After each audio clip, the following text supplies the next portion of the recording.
Hey friends, thank you so much for joining me today. I'm getting things started with my hair clip back. It's still like kind of semi-damp hair from last night's shower, so looking pretty flat right about now. But we are going to get into this look, and I'm really excited because this little get ready with me session I think is going to offer maybe a few little shortcuts to the look, or just maybe some simpler ways of thinking and going about things. But at the same time, doing these things could give your look a little bit of a boost or an update, as we're just on the cusp of changing seasons. I would say this amounts to kind of a light fall look. You know, sometimes we go into fall and we think, okay, bring on the berry lips, bring on the more vampy eyes and all that. Well, this is kind of my light take on fall, and I'll flash this up real quick. This is kind of the color scheme we're going for. Getting a little bit of that dusty peach in there, okay? The first little shortcut is that we're gonna use sticks for foundation and concealer, and we are going to pop these all on the face at the same time. So the blending sort of happens simultaneously. So the stick that I'm choosing today is my bareMinerals Complexion Rescue Stick. This is in the shade Cashew 3.5. Oh, every time I glide this on, I'm like, yes, I know why I love this. It feels really nicely like smooth. There's a beautiful glide. It feels cooling. So I pop that on, and then I'm going to use my Neutrogena. This is my Hydro Boost Concealer, and this I wear in the shade Light. So here, you know, maybe some of the same areas apply where you put the foundation. Maybe some of those are concealer areas too, but I'm just gonna sort of add a little extra over some certain spots just with that concealer stick. Then here's another shortcut idea. Making sure you're using a large foundation blending brush, because using something big, if it's a really nice quality brush, I think it can provide you with really even coverage without having to think too hard and do a ton of work. And it also just does the job more quickly. Doesn't mean you might not need to go in with something a little smaller around the eyes, but check this out. This is what I got from Real Techniques. It's called a foundation blender. It's number 213, and I was just kind of astonished by the size at first, but now I'm like, oh, I get it. Look how fast it blends everything out on the skin. It's so nice. And talk about getting in those areas that really must be blended, you know, like around the ear and kind of down around the jaw area. It really works so well. And then look, I can begin just dabbing around my concealed areas, and suddenly, oh, I'm getting like a 2-for-1 here. All the work kind of taken care of at the same time. Now, I'm not fully blended on the under eye right now, but I can come in with my little helper brush just to ensure that all that gets really nicely taken care of. But you see, overall, I'm kind of like concealed and brightened and foundationed all together. This brush, I don't know if I've said it out loud in a while, but this is actually part of a highlighting duo from Real Techniques, but I think it's amazing for really any texture of concealer. And I'm just going in here, I'm hitting that innermost corner, and then boom, the work is done. The foundation, the concealer is all done. And with this combination of products, I still feel like my skin has some radiance. I'm happy with the coverage, so it's a good thing. Nothing majorly different going on for powder. I'm just pulling out my Rimmel Stay Matte in the shade called Sandstorm and my e.l.f. small tapered brush here.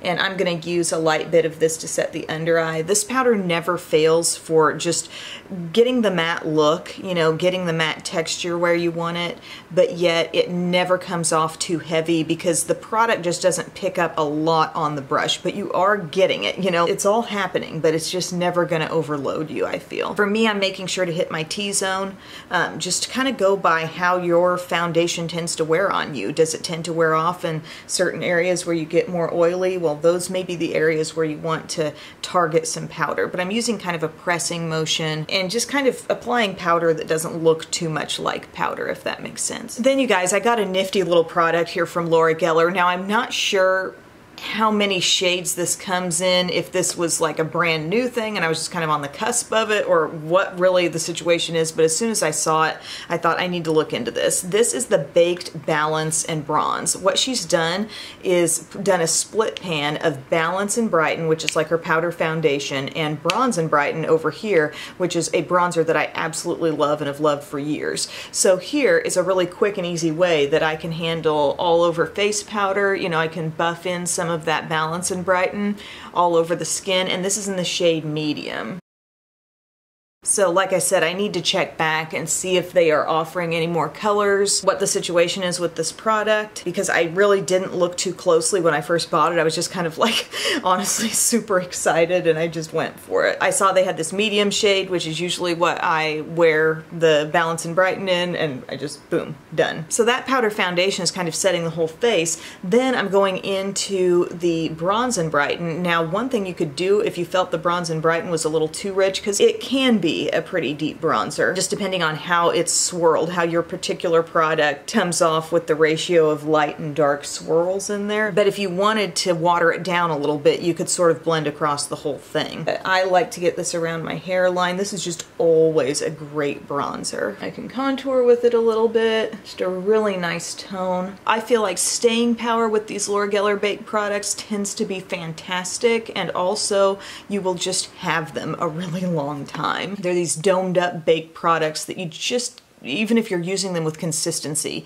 you're not going to run out of them real quick. Okay, so we've got our bronzer there. Nothing real intense, but you know, just a light bit of bronze. And now a real key part of the look, what I think is going to pull everything together, is this little guy. I've been playing with some of these new e.l.f. bite-size face duos. I'd actually ordered them all, and I'm keeping track of the ones I've tried so far. And this one, called Spiced Apple, is really speaking to me. It has a pretty highlight in here that's kind of like warm and toasty, but it shows up really beautifully on the skin. But I also love this sort of burnt peach blush. And one way that I think you can make your look a little simpler in your mind is thinking about it from a more of a monochromatic standpoint. Think about making the cheek, the eye, and the lip just all sort of follow suit with one another. And in a lot of cases, what you put on your cheeks in terms of a highlight or a blush could easily be the very same products you put on your eyes. And I am also kind of realizing the beauty of a very, very simple eye in terms of eyeshadow. That last look that I did, I can't believe how many compliments I got on that little one shadow look using, what was it, CoverGirl Mink, you know, just that one shade. And here, I think these are so pretty on the eyes. The other day I was working with this and this alone. Another time I added in just a little bit of this to the crease, but it makes a gorgeous look. And we're gonna have a lip color that just falls right in line with this too. And it just makes sort of the crafting of your look a little bit easier when you think about it all just following in the same family. So I'm going to take this blush here. Again, this is our Spiced Apple Duo from e.l.f. And I'm going to apply this to kind of the outer part of the apple of the cheek and upward. See, isn't that kind of like a radiant shade, but without being real bright? There's a nice little earthiness to it, a nice pigmentation to it as well. And I am enjoying the other duos too. There's one that I've been using this kind of like bronzer and highlight, which is nice, but I don't love that highlight texture so much. Also, there's one called is this Watermelon? Yeah. That highlight doesn't look like it would be that bright, but for some odd reason, it is a really, really nice smooth highlight, and I love that blush. But I've still got a few more yet to test out. So we're getting this beautiful blush applied here, and this, I mean, it's named Spiced Apple, so that does make you think fall, right? But also just the tone of it, and the whole tone we're going for the entire look just really makes me think fall. And then I'm going to use my Moda Highlight and Glow brush in with the highlight. Again, it's simple because we're not digging out a separate product. We're doing it all just kind of practically feeling like it's a one-step thing. So here I am just kind of buffing this in on the top of the cheek. Got any extra on your brush? Feel free to go around the forehead, down the nose. So here we are now, loving that skin. I feel like I've got sort of, you know, a little hint of richness in the blush, but yet that highlight is so brightening and fresh. I really enjoy that whole vibe. And then I'm gonna take my Neutrogena, this is the Radiant Finish Setting Spray, and give myself a few mists of this. There we go. Somehow I feel like that pulls all those powder steps together. For brows, there are a lot of different products that I really love. I'm loving my e.l.f. Lock-On Brow Cream right now. There are different pencils that I think work really well, but another thing, just if we're talking quick and not too much effort, the Glossier Boy Brow really comes to mind for me. I have fairly recently figured out that this is an awesome product, and something about the texture of it and just the thickness, the amount of color it has, just what it adds to my brows, it can be a real one and done thing for me. Now, not everybody may have this situation because they may need a little bit more pinpointed fill in. You know, you might need to fill in certain areas of the brows in a little more on purpose way, if you know what I'm saying. But if you've got a fairly full brow to begin with, this can just make it exactly what you want it to be, but all I'm doing is brushing through. I'm not really being that careful about it either. See, to me, I feel like the brows look full and even, but kind of fluffed at the same time. I don't know what it is. Next up, I am gonna prime my eyes. I'm just gonna use some Milani eyeshadow primer like I like to do. And then we're gonna embark on a very easy eye look, my friends. So we are primarily gonna be using this side right here, this kind of shimmery, little bit rose golden-y looking shade. And you might be thinking like, girl, you're gonna take that straight to the crease. But this is what's gonna help us with this super light, effortless look. We don't want it to look too dark. And as far as our end result, this is gonna make a lot of sense with the cheek. It's gonna look just right. And look how this shade can develop some unusual depth when it's not shining right in the light. Then I'm gonna dip in to that matte just a little bit. Add a little bit of that right in the crease now. Just right in there, in the deepest part. Then, flat brush. Let's pick up the shimmer again. And this is gonna go all across the lid. Just pat it on. The eyeshadow is not the star of the show for this look. All we want it to do is kind of work with the other shades. As you'll see, it'll work well with the lip. It's working with the cheek, because it is the cheek. One thing you might want to do is just take a bare brush over the outside. Make sure everything looks really blended and just like nobody could really point to it and say, eyeshadow. Then we're going to take an eyeliner. I feel like any kind of pen style eyeliner tends to be the easiest to put on. So we're going to get a nice clean line. We're going to pop on a lash. And the look is going to seem so finished. I really like this liner partially because of the design of the actual tube. It's kind of fat in the middle and it's just really easy to get a nice steady line and a good grip with it. And it also stays well. It's also really black. Also draws over any intense shimmer in a very opaque, consistent way all across, you know, your whole lash line. Giving myself a small wing. Another really easy kind of shortcut step that I do a lot, so it's not really new for this video, but it might be new to you. Taking a double-ended brow highlighting pencil.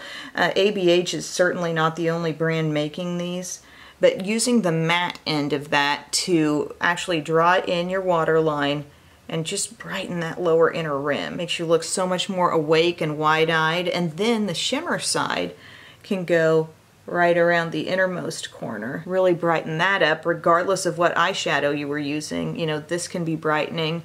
You can also brighten up under the brow.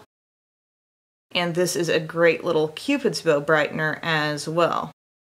And frankly, you can draw this over any area of the face you want to brighten like a highlighter. It's just that easy. Next up, I'm going to curl the lashes and apply mascara. And then for a lash, today I'm going to pop on something that's really fairly natural. These are the Ardell Wispies. They add a nice amount of thickness, not too much length. They're going to be less dramatic than the lash I was wearing in my last video. Although I love that lash, I just kind of wanted to use something different today to give you a little different look at how everything can come off. If you want your lash to be more dramatic, those Salon Perfect extension seekers, by all means, the ones in the B curl, love those. And you know what? If you don't feel like doing a full false lash, you can also experiment with lash primers. Essence makes a nice lash primer that will really thicken up and lengthen your lashes. I'm just kind of liking toying with this idea of doing a really simple eyeshadow look paired with a little more dramatic lash and liner. Even though I'm well aware the application of false lashes is hardly effortless. With practice it can be that way, but I know this is kind of the fussy part of the look.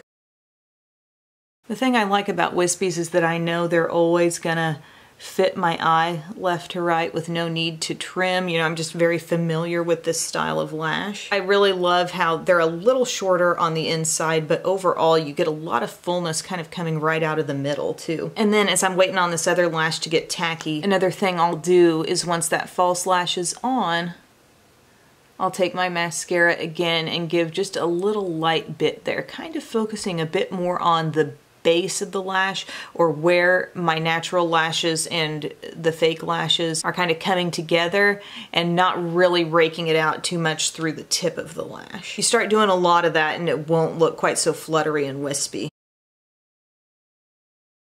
Okay, there's the other side just popped on there. Another thing I'll look for sometimes with my lash, if I'm kind of trying to speed up the whole process and not really wait for the look of glue to dry, is you can just take your liner pen and go right over any little areas that are still showing some white. Look what I just did to my chunky brush. I just dabbed my mascara wand right on top of it. I'm kind of adding just a hint more of the matte shade here from my Duo, just with a tiny E36 brush, just letting that come super lightly up from the crease. But overall, we've got just the lightest, easiest eye. The next thing I'm gonna do, this is just the way I like to finish off my looks, I'm gonna take my mineral veil. This is my hydrating mineral veil from bareMinerals. Love this stuff so much. I use my full flawless face brush with it, but you could use anything really. And I'm just gonna go over the whole face. Something about this just kind of equalizes finishes a little bit more.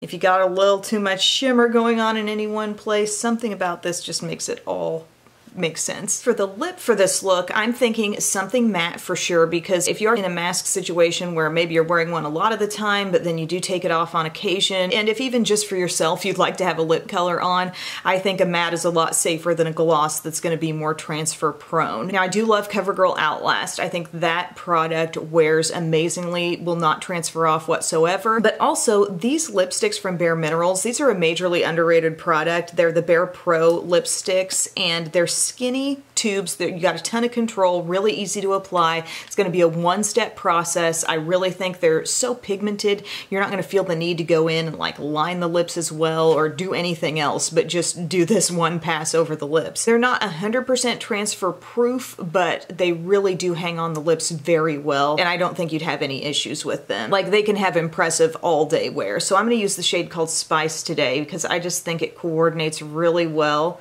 with what we're trying to pull off here. See this kind of toasted peach idea and the way that goes on, and it feels so thin. That's kind of a special thing about these. It's not thick, heavy, dry matte. I just love that look, and it feels like once I get that on, I'm like, okay, we're dipping our toe into fall. Right now, like, I don't know if any of you guys have cottonwood trees where you live, but the cottonwood trees shed the leaves first, and we've got a lot of them in our area, even right in our own yard, and I see those leaves come down and we take walks and we crunch through those leaves, and it's hard to not feel like, okay, we're getting a taste of fall. This is your taste of fall look, you know? I think you really do simplify life for yourself when you think about the eye, lip, and cheek being a little more monochromatic. You know it's all going to mesh well in the end, but also it's just less guesswork, you know, what goes with what. If there's ever a time where you can use your blush and highlight as your eye colors, that makes it easy. And then just finding a lip color that's really in that same family for yourself. I am just really loving that look. I'm going to take my little clips out. And there's the finished look, everyone. I hope you enjoyed this video. I hope maybe you got a few little ideas on different ways you can go about your makeup to kind of update things, but not in a high effort, real fussy way. Thank you so much for your time, and I will see you again soon. Bye.